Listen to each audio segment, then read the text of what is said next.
This is how I spray all of my cabinet doors using the PSDR Series Spray Rack from the PaintLine Company. Once everything's prepped, cleaned, sanded, wiped down, I hang the door up and I'm going to spray everything down with some compressed air. I usually do this at 100 to 120 psi, making sure that it gets everything out of those panel edges, any of the corners, and any of the details in the door profile. Once that's done, I get the door steady, and I always start on the back side, not on the front side.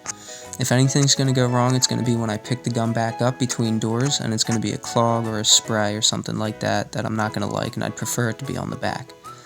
My pattern goes as such. I start with the gum parallel on the top, right, bottom, and left sides. Then I'm going to go down, up, moving from left to right, always keeping the gum parallel and the spray pattern perpendicular for a nice even coat.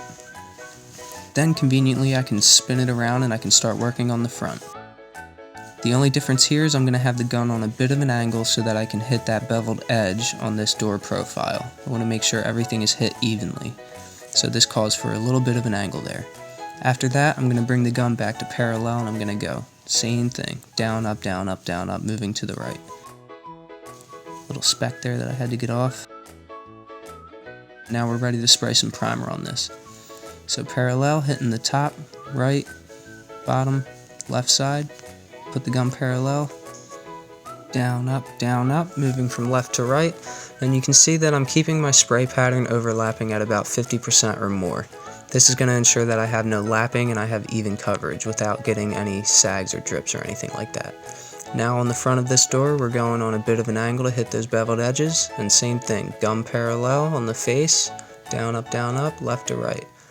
I got nice even coverage of this primer using a 308 tip. And as you can see up close here, it's nice, even, everything's covered, everything is hit, nothing is oversprayed or filling any seams or gaps. And this PSDR Series Spray Rack has cut my time in half, especially now that I can hang them to dry, so thank you, the PaintLine Company.